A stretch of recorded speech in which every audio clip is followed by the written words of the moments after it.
gera 36 centavos. Né? O que isso significa? Significa que, para cada R$ 1 que há um investimento em cultura, R$ 1,36 entra no mercado, na economia. Isso para qualquer produto cultural. Né? Quando eu digo qualquer produto cultural, seja ele profissional ou amador, ele tem toda uma estrutura econômica. Né?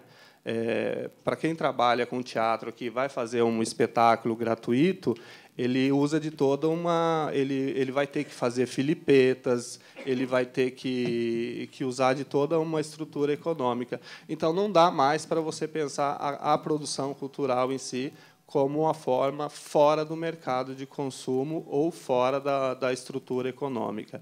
Tá? Me corrijam aqui se eu estiver errado, mas, se você for considerar a cultura como todo, né, e aí entra o entretenimento, entra espetáculos teatrais, tal, ela chega a movimentar em torno de 6 ou 8% do PIB. Né? Isso é significativo, isso é muito significativo, isso é uma indústria. Né? Então, mas isso considerando todas as formas de produção cultural, sejam elas amadoras, profissionais, enfim, aí você tem essa amplitude. Né? E os efeitos diferenciados segundo as distintas atividades culturais. Portanto, na atividade do audiovisual, e aí vou ser mais específico, para cada R$ 1 consumido pelas famílias, a economia gera um PIB de 1,30. Né? Já para mostras, shows e festivais, isso gera R$ 1,27. Tá? Então, de cada R$ 1 investido, você gera R$ 1,27. Artes cênicas, você tem R$ 1,22. Gravações de CDs, né, R$ 1,38.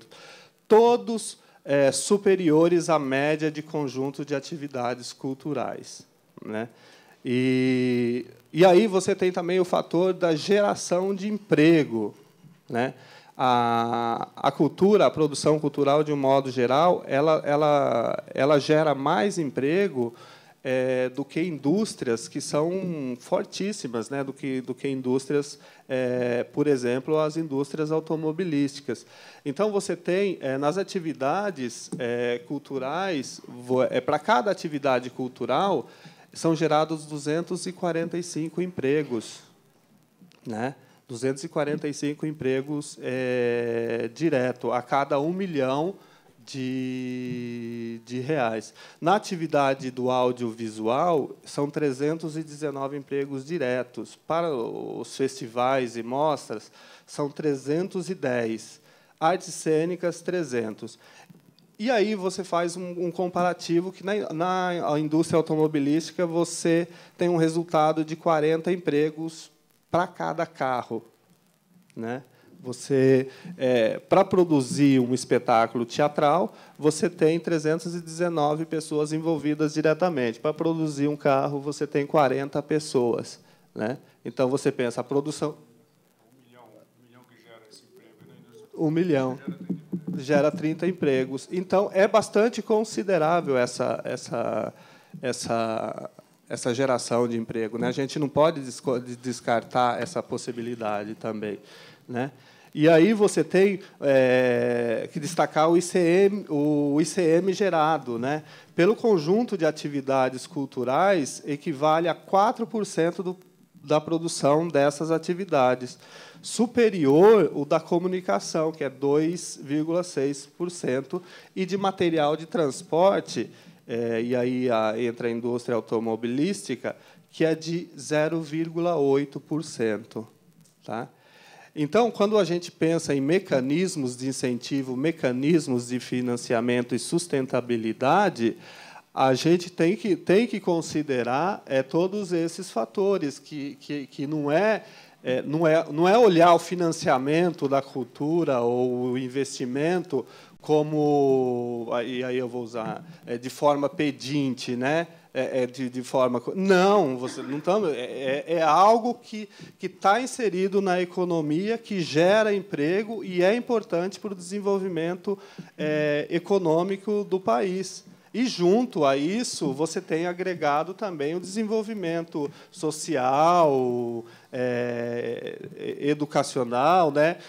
E aqui eu não faço nem separo o desenvolvimento cultural com educação. Eu acho que as duas coisas elas são ligadas aí de uma forma até siamesa, né? Eu acho que separar essas duas coisas não tem como, né? Pensar que a cultura não é uma fatia significativa da economia é quase ingenuidade de quem produz cultura, né? Não tem como fazer isso. O que a gente deve fazer é considerar, não transformar essas expressões artísticas numa forma mercantilista, né? Você não transformar tudo se vende, né? Como é a cultura norte-americana, que tudo lá é feito para vender, né?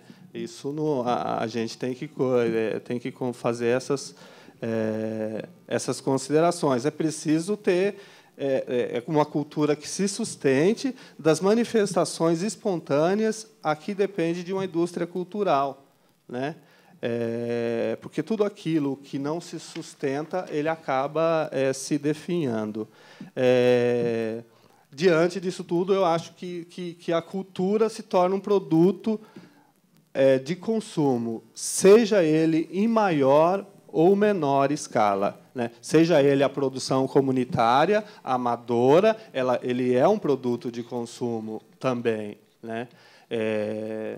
E seja ele em grande escala, um espetáculo teatral, um hairspray, outra coisa. Não, a escala não invalida o que ele é um produto de consumo, a partir do momento que você faz produção cultural para um público, né?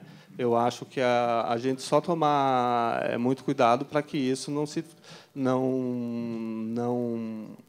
faça, a gente não transforme isso numa produção cultural linear, né? De que tudo é feito para se vender, mas que é um produto de consumo, isso eu não tenho dúvida, e eu acho que o que acontece com a produção cultural é justamente isso, a gente definir quais são... aonde eu quero chegar, para quem eu quero chegar, aonde eu vou pedir o dinheiro, para quem eu vou pedir o dinheiro, né? É você determinar. Nesse ponto, tem o marketing ele define muito bem quais são as linhas de comunicação que ele quer seguir. Eu acho que a produção cultural ela segue também ela tem que seguir nesse caminho, né? Qual é o público que eu quero atingir, né?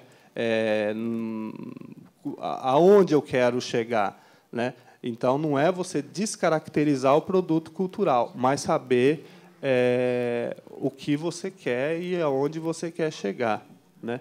Eu acho que, diante de todas essas discussões, agora começa a se traçar esse esboço de uma política real, uma política de políticas públicas com um plano nacional de cultura que já está em debate, a reforma da Lei Rouanet, né? Que eu acho que a gente vai encontrar talvez, não sei se já foi resolvido isso, mas quando você não pode extingui-la porque existe um prazo que a lei tem 5 anos. Então, na realidade, o que a gente tem que pensar também é na reforma dessa lei para que ela continue existindo, né?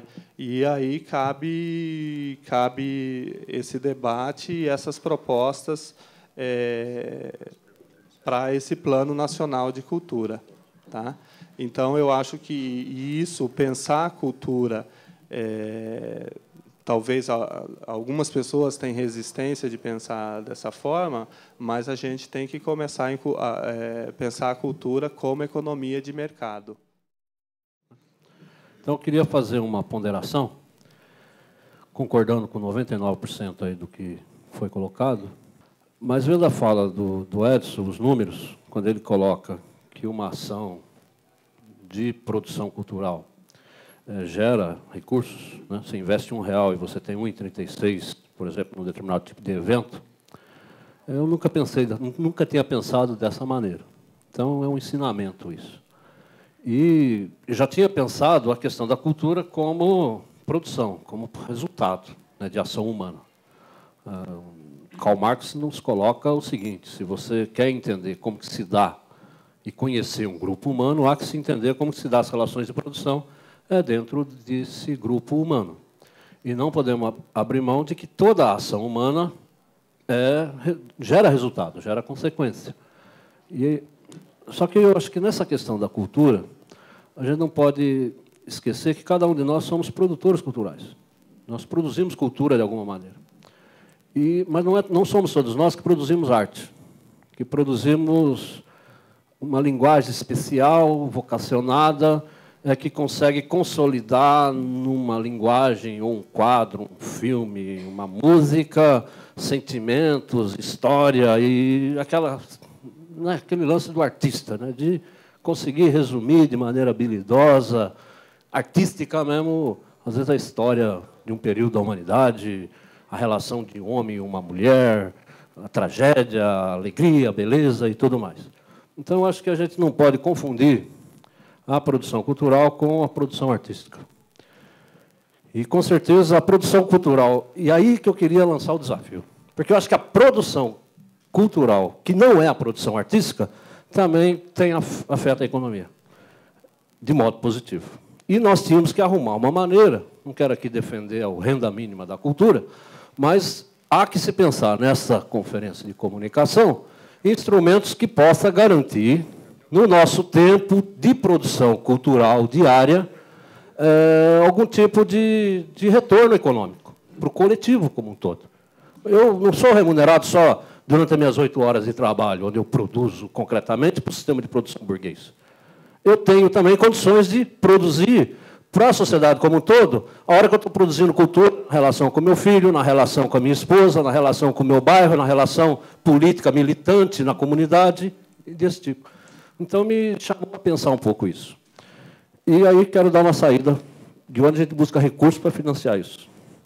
E eu vou falar uma questão que o Vicente Cândido não vai poder dizer na campanha, porque senão ele vai perder a eleição. Mas eu queria dizer o seguinte: a gente paga pouco imposto. A sociedade paga pouco imposto. E toda atividade cultural ela tem que ser financiada pelo Estado. Ou principalmente pelo Estado. Vamos colocar a iniciativa privada nisso. Mas chega de dar isenção de imposto para empresário, para capitalista. O que adianta? Se dá isenção de imposto para o cara, o Estado não recebe para o cara poder investir. Paga o imposto, aumenta o imposto do cara, e a gente, enquanto política pública, vamos tratar a cultura como direito, e não como esmola, não como quebra-galho e como favorzinho. Eu trabalho na Secretaria do Meio Ambiente, sou professora, sou, obviamente, educadora. Não estou na rede estadual, mas tenho trabalhado de forma voluntária. E ontem, a nossa conversa ficou mais assim no âmbito da subjetividade, da paixão, do que leva a cultura, né? E hoje veio justamente esse contraponto do qual a gente é necessário racionalizar, né? O artista, o educador, o professor, ele é movido pelas paixões, né?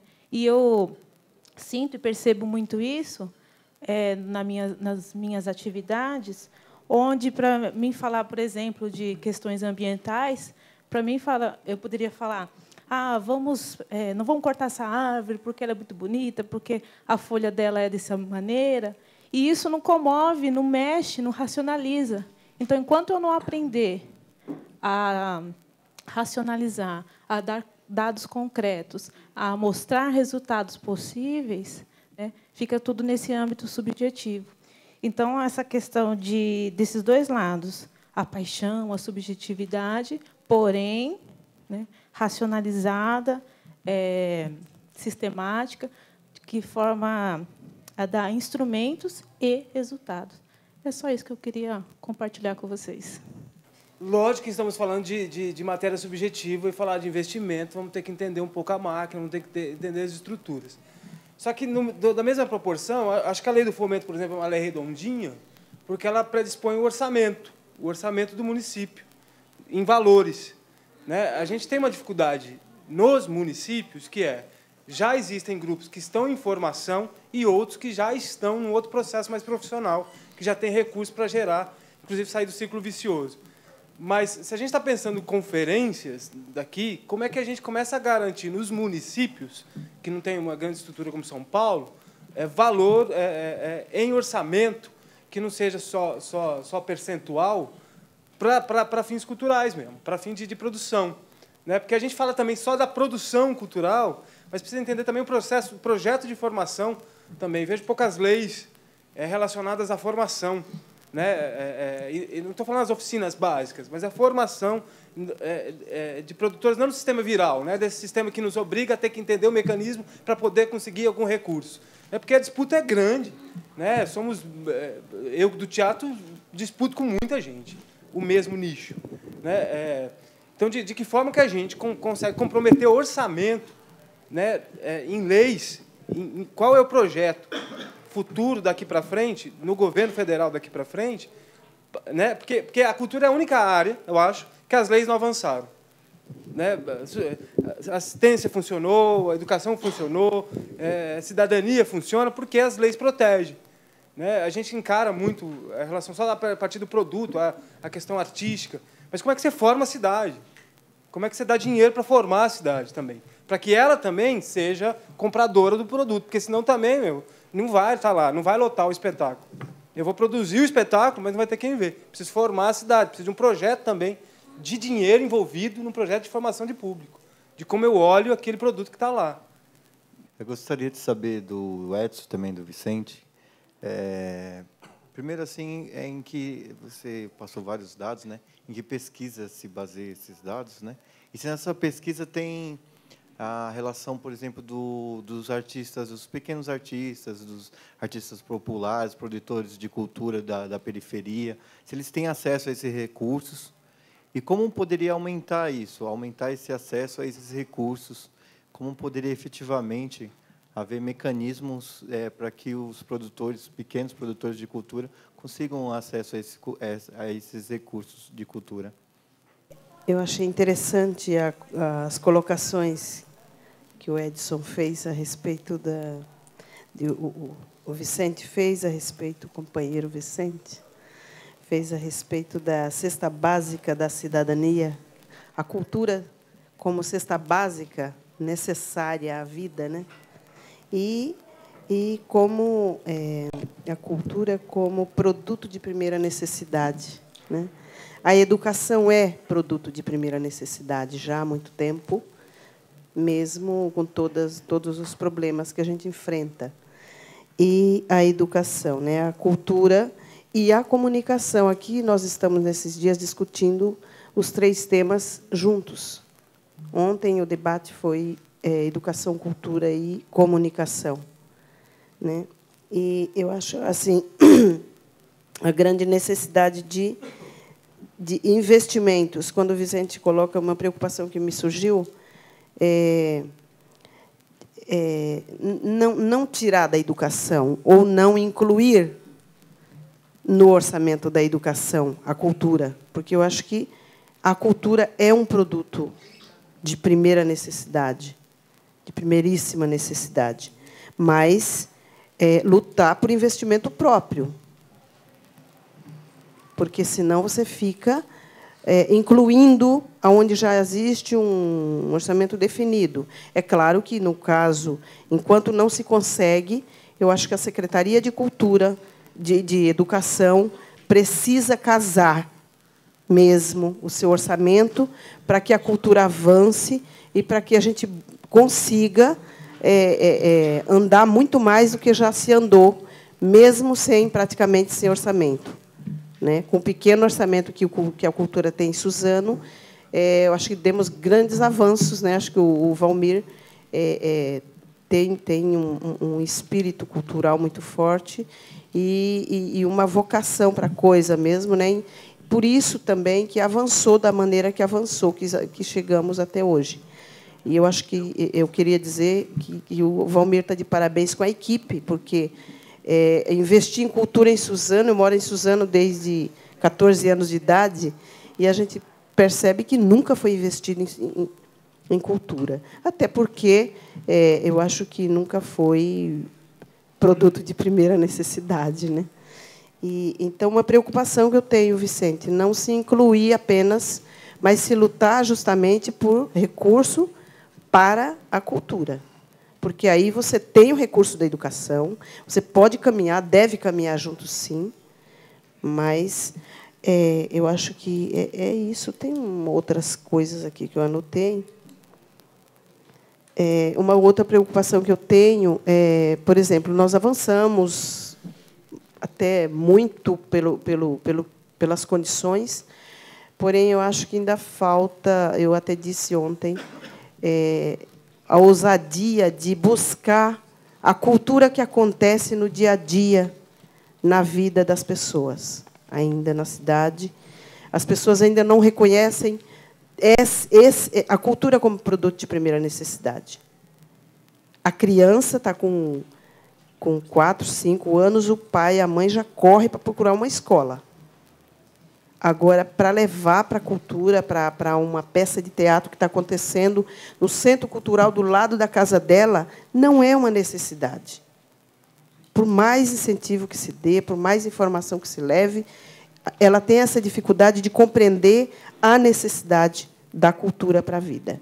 E até das expressões culturais que acontecem, está sendo também levados, trazidos para dentro do processo cultural da cidade, procurar os meios, até a escola, quando a gente faz alguma atividade cultural na escola, é recebido até com um pouco de dificuldade por conta até a questão do preconceito. Existe tudo isso, então acho que a gente tem muito a fazer ainda para nascer essa necessidade nas pessoas. Amaral, primeiramente, trabalho aqui na praça com artesanato. Tem várias coisas que eu gostaria de falar, mas eu vou tentar ser mais... por exemplo, é o seguinte, a gente trabalha com artesanato, normalmente a gente trabalha na rua, né, mais conhecido, todo mundo conhece como hippie, né, pingaiada, maconheira, etc. E tal. Já vou falar assim, já para o português claro. Porém, a gente trabalha manualmente. Eu acho que tem uma lei que diz, Constituição Federal, não sei se é 208, se não me engano, e defende a arte, né, em qualquer lugar do Brasil. Só que, por exemplo, aqui o pessoal já é cabeça aberta, o Valmir já está ciente que o pessoal já... Né, tem outros municípios que são. Tudo bem. Só que os municípios que são mais cabeça aberta assim, são os municípios assim, um pouco mais periféricos, né? Enquanto onde tem grandes lugares que vêm turistas de fora, por exemplo, o Angas dos Reis, uns Búzios, a região dos Lagos, esses lugares eles nos impedem, por causa que falam que a lei do município ela tem aquele negócio que eles podem criar uma lei em cima da lei. Eu, particularmente, gostaria de chegar lá para o ministro da Cultura e falar para ele, em rede nacional, falar, olha, para todos os artistas de rua, está liberado em qualquer buraco do Brasil para poder expor sua arte, sem nenhum ressentimento dos nossos amigos fiscal chegar e convidar a gente para sair. Por causa que eu acho que é o seguinte, não adianta nada eu ficar aqui o ano inteiro aqui, todo mundo vai conhecer meu estilo de arte. Ao mesmo tempo que eu posso ir para outro lugar, para outra pessoa conhecer um estilo de arte que todo mundo conhece, aquela outra pessoa pode vir aqui e também transferir a obra dela. Então, fica uma troca, sabe? Onde um artista ele tem livre acesso para conhecer até o seu próprio país. Por exemplo, se eu for ir para uma comunidade, eu vou ter que me sustentar lá para me poder conhecer os lugares lá. E como é que eu vou me sustentar? Trabalhando com o meu artesanato. Só que existem aí os lugares tão bonitos para você ir, que são a maioria dos lugares onde são barrados. E eu não vejo ninguém, uma pessoa que está... Nem o próprio, desculpe falar, nem o próprio Gilberto Gil, ele teve a moral de fazer isso. Se fez, eu estou desconhecendo, porque se eu vou num lugar aqui, se eu vou aqui em São Caetano do Sul, aqui, os fiscais falam que eu não posso trabalhar, me tratam como se eu fosse um camelô, como se eu fosse um vendedor de trabalho pirata, certo? me chamam de várias coisas, mesmo me chamar de, pelo menos, artesão. Vai, pelo menos hippie, vai. Vamos dizer assim. Então, eu me sinto até que nem... Em Campinas tem a feira de convivência lá, na praça de convivência. Só que existem várias barracas lá, tudo credenciado, tudo bonitinho, padrão, e os hippies que foram que fundaram a feira, eles têm um cubículo perto do banheiro lá. Ou seja, é um negócio meio... É assim, não é só porque a gente trabalha em rua, é o nosso jeito, nossa filosofia de ser. A gente é uma pessoa simples, a gente não quer... Não exige muita coisa dos governantes. A gente só exige o mínimo de respeito possível, tratar a gente como gente, porque a gente vai no município, a gente tem que comer, a gente tem que dormir, a gente vai beber, a gente vai fazer o que quiser, a gente vai gastar na cidade. Outro dia eu vi um fiscal em Bertioga, por exemplo, chega para mim e fala assim, mano, vocês vêm aqui e vende suas coisas, pega o dinheiro e vai embora. Eu falei, meu senhor, o que eu acho que eu estou fazendo? Essa água de coco, eu comprei aonde, essa água de coco aqui?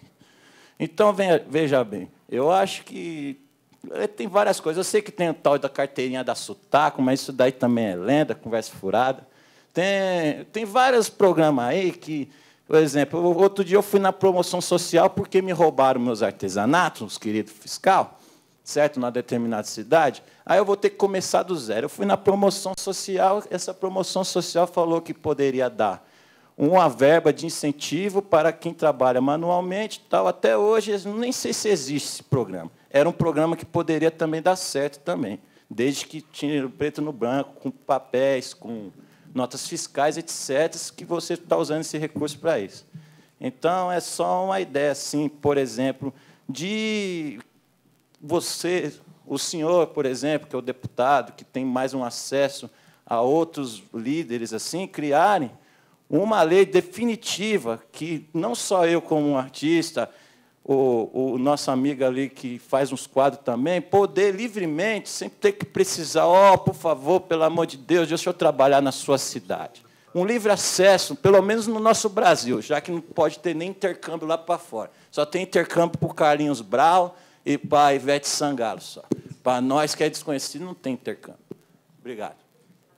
Eu estava perguntando aqui para o Valmir sobre cinema, e ele estava falando que aquelas grandes salas de cinema que toda a cidade tinha antes, aqui também virou igreja, né? Eu sou muito amigo do Sócrates corintiano, né? O Sócrates corintiano ele é muito frio, muito gelado, né? Então, você pergunta para ele, quando ele perdeu aquele pênalti lá contra a Itália, na Copa, Magrão, o que você sentiu? Eu não senti nada. Para mim, foi como bater um pênalti aí no futebol de várzea. E eu acho que ninguém aqui conseguiu ver o Sócrates emocionado na carreira esportiva dele, né? E eu consegui ver 2 vezes, fora da carreira esportiva. Uma vez, quando nós fizemos uma homenagem para os 20 anos da democracia corintiana, lá na Gaviões, ele chorou. Dom Paulo estava lá, leu a carta que o Dom Paulo escreveu lá para os corintianos. E, nos 51 anos do Sócrates, 50 anos de Sócrates, uns 4 anos atrás, nós fomos lá para Ribeirão Preto e uma entidade que o Sócrates é sócio, que eu também sou sócio lá, e o privilégio do sócio é poder tomar chopp no caneco lá, o único privilégio, além de pagar R$100 por mês, tinha retomado o cinema da cidade, que tinha virado a igreja, e essa entidade retomou. Cine Clube Cauim, quem for para Ribeirão pode ir lá conferir, que hoje faz o verdadeiro cinema público do Brasil, que pega a lei de incentivo aqui estadual e capta recurso e faz os ingressos, né, de graça para a rede pública, transporte e tal. E, nesse dia, o Sócrates também ficou emocionado, né, porque ele estava ali retomando um espaço cultural que era de uma igreja, né, para atividade cultural. Então, são coisas assim que vão marcando em nossas vidas de sonhadores e produtores culturais. Cleito, você foi muito explícito, você não foi confuso, não. Tá? E esse é o nosso grande desafio. Oxalá que todos os municípios copiassem Suzano e outros municípios aí que têm priorizado a cultura. E esse quando nós ocupamos lá a Assembleia para aprovar o Fundo Estadual de Cultura, o Marcelo Cândido era deputado e estava lá na mesa conosco, e nós tiramos lá como desafio, né, sensibilizar. O primeiro caminho é sensibilizar a Assembleia, né, que, ao chegar lá na Assembleia, o Estado de São Paulo hoje tem naquela época tinha 11.500 leis, não tinha uma lei operante da cultura. Tinha a lei da loteria do Marcos Mendonça, que estava inoperante, e tinha a Link, que era a lei de incentivo, que foi feito finalzinho do governo Fleury, que o Covas aplicou por 2 vezes, estava inoperante. Não tinha uma lei. Aliás, descobri depois que existia um fundo de cultura do Abreu Sodré de 68, né, que não dava mais para operar porque não reviveram essa lei durante as várias mudanças de Constituição, tá, essas coisas. Né. Então, ali nós decidimos, como movimento cultural, primeiro, sensibilizar dirigentes, legislativo, executivo, e os artistas, e os produtores culturais, os agentes políticos culturais, que também erraram ao longo dos anos. Eu travei debates aí pesados com o Sérgio Mamberti, com o Antônio Fagundes, com a turma que ajudou a construir o PT. Eles erraram, eles achavam que bastava chegar ao poder, ou bastava ser amigo do comando, do governo, que estaria resolvido a implantação de políticas culturais. Nós também pensamos um pouco isso. Eu, na fundação do PT da CUT, até inspirado no pensamento da Marilene Chauí, que foi secretária de Cultura em São Paulo, eu achava que bastava o PT chegar ao governo e estava resolvido. Oba, vamos fazer uma revolução cultural, está garantida a verba, está garantido o fomento. E a gente vê que a vida é mais complexa do que isso, porque você vai disputar com bens de primeiríssima necessidade, tá certo? Eu falei aqui no começo, né? Eu fui administrador de Campo Limpo na gestão da Luísa, tinha 1 milhão de habitantes naquela região, né? E assim, para sair uma demanda, precisa construir um ginásio de esportes, eu precisava ficar articulando com as lideranças do orçamento participativo para colocar isso no orçamento. Mas nunca apareceu na demanda das plenárias para construir um centro esportivo, um centro cultural, para fomentar um grupo de teatro, para bancar uma viagem de um grupo para ir para algum lugar. Por quê? Porque não está no nosso dia a dia. Não faz pauta das nossas vidas, do dia a dia. Se não faz a sociedade, também não faz os dirigentes que se elegem, que administram as cidades e o país. Então, assim, tem uma distorção enorme. Então, o grande trabalho que a gente decidiu nesse movimento lá para aprovar a lei, primeiro, sensibilizar o legislativo, que é onde se produz leis, onde se muda a Constituição, onde se faz acontecer. Imagina uma Assembleia de São Paulo, 94 deputados, com 11.500 leis, 45 mil decretos. Eu saí contando esse negócio lá para ter discurso. Fiquei lendo esses dados aqui que o Edson leu aqui. Isso aqui está no relatório da Unesco, esses dados, uma pesquisa sobre o Brasil. O Brasil brasileirou essa pesquisa. Era a minha última tentativa, assim, meu último apelo para sensibilizar os tucanos, que era 2003, 2004, o desemprego pesado no Brasil. E aqui a ONU dizendo o seguinte: invista na cultura que gera emprego, gera mais emprego do que investir na indústria automobilística. 1 milhão aqui gera 160 empregos, era o número que eu tinha na época. Na indústria automobilística vai gerar 30. O salário médio da cultura hoje é tão bom quanto qualquer outra atividade de mercado. Então, eu ficava usando esses números, fazendo apelo lá na Assembleia, para sensibilizar o governo tucano. Na Assembleia conseguimos, aprovamos lá o projeto. Ou a gente votaria o projeto, mas só que o Alckmin ia vetar na ocasião, barganhamos e mandou o projeto lá, que é o chamado PROAC hoje. Então, esse é o grande desafio nosso, que vai na formação de público, você está correto. Você lembra que aquela campanha do teatro de R$1 tinha peça que não tinha ninguém, mesmo teatro de R$1. Tem peça de graça que não tem ninguém, porque não tem público, não tem cultura. Aonde que eu acho que vai construir esse público que você está sonhando aí? Dentro da rede escolar. Por isso que eu acho que tem que incluir na rede escolar. Aí tem uma pequena divergência com a professora, mas eu acho que é muito pequeno o orçamento, que poderia pegar lá dos 30% da educação, dos 25%. No caso do Estado de São Paulo, eu debati com o Chalita isso, você é escritor, escreveu 40 livros, pega uma parte dos teus 20 e poucos bilhões de orçamento, quando ele era secretário, e invista na produção cultural dentro da rede. Eu peguei a Lígia Cortez, a filha do Raul, mais a Escola de Ballet de Cuba, que tem um convênio com Cuba aqui na capital. Fui lá no Fernando Almeida, que era o nosso secretário na época da Marta, de Educação, ensaiamos um projeto, depois acabou não dando certo que o Fernando saiu, de implantar artes cênicas e música na rede escolar. Desenhou um projeto bonitinho e tal. E aí, o primeiro ensaio, vamos implantar ballet clássico. Foram para campo, para a escola. Dava arrepio nos pais, de medo do filho dele, filho homem, se inscrever para fazer ballet. Dava arrepio. Chegou à conclusão no ensaio ali que teria que contratar psicólogo, assistente social, para acompanhar a vida dos pais e dos alunos, se fosse implantado o projeto. Mas isso precisa ser feito. Precisa fazer, precisa sacudir, né? Precisa fazer esse incômodo, essa revolução cultural, que é a formação de público está dizendo. O Vale Cultura, que o Lula lançou agora recentemente, que está no Congresso lá para ser aprovado, eu acho interessante, mas ele pode incorrer no risco. O indivíduo vai pegar o Vale Cultura, vai comprar cigarro, pode comprar qualquer outra coisa, né, e pode não ter produção cultural para ele assistir. Então, falta uma perna nesse Vale Cultura.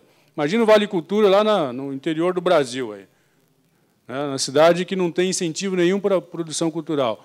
O que o indivíduo vai fazer com o Vale Cultura? Então, tem uma distorção. Eu até fiz essa crítica lá para o governo na ocasião. Falei, legal, bom, né, melhor do que nada, mas está errado. Se você não acompanhar junto à produção cultural, a formação de público, você vai acabar trabalhando no vazio.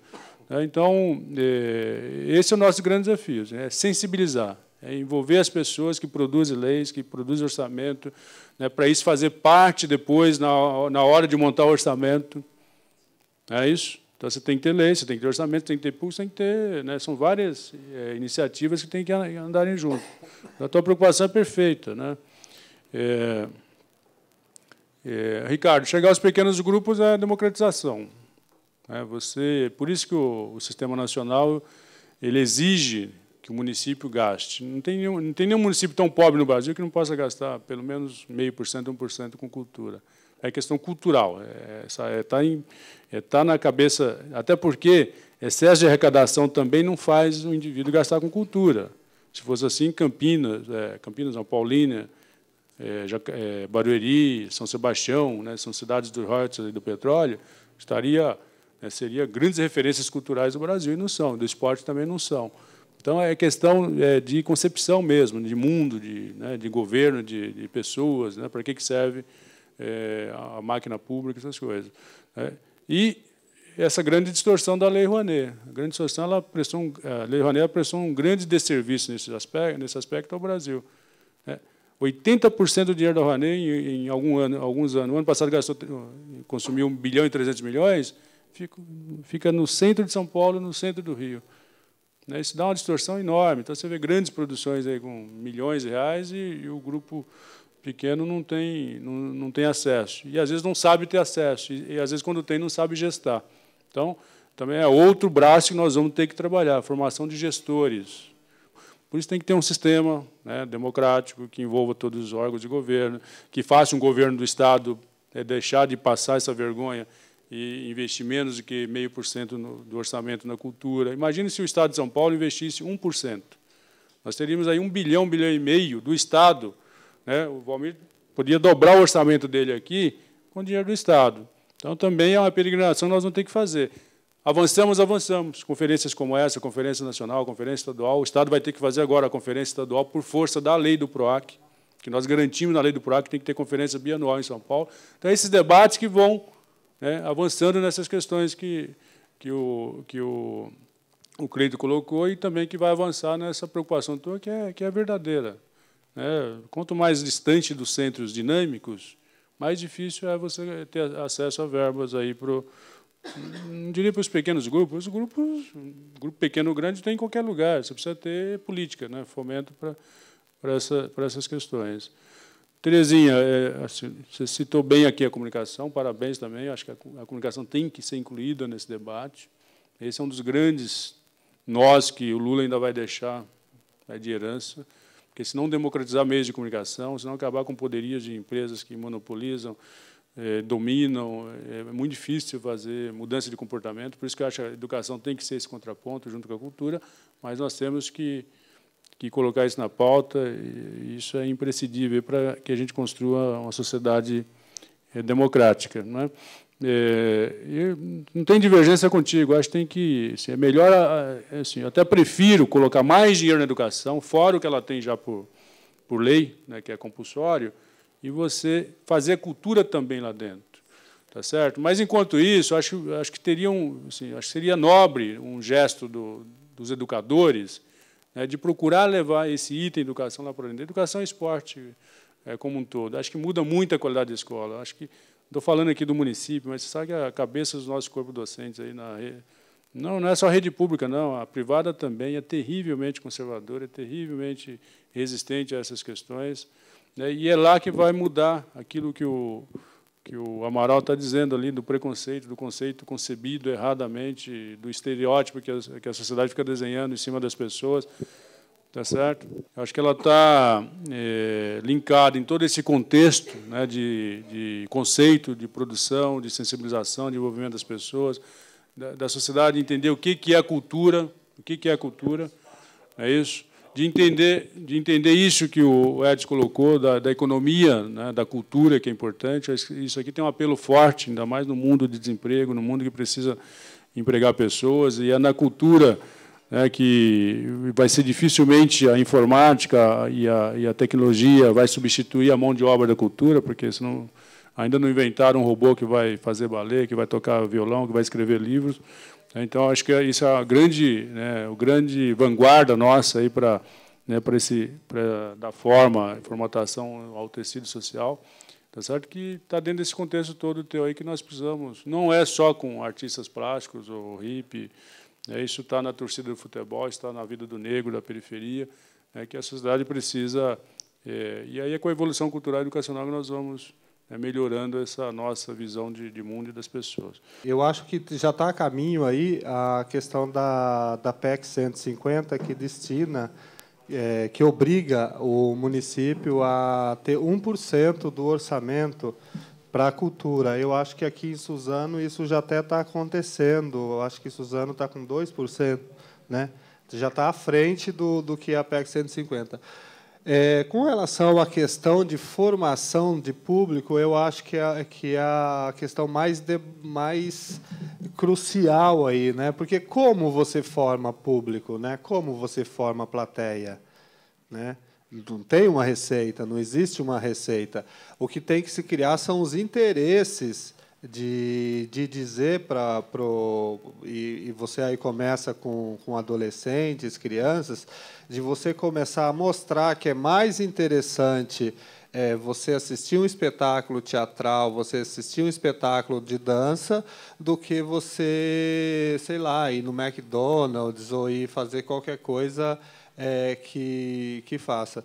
Então, isso eu acho que formação de plateia, formação de público tem que ser uma ação conjunta com a educação, isso não tem como você diferir, e com a comunicação, né? Que é a acessibilidade, que é como eu vou ficar sabendo do que está acontecendo, né?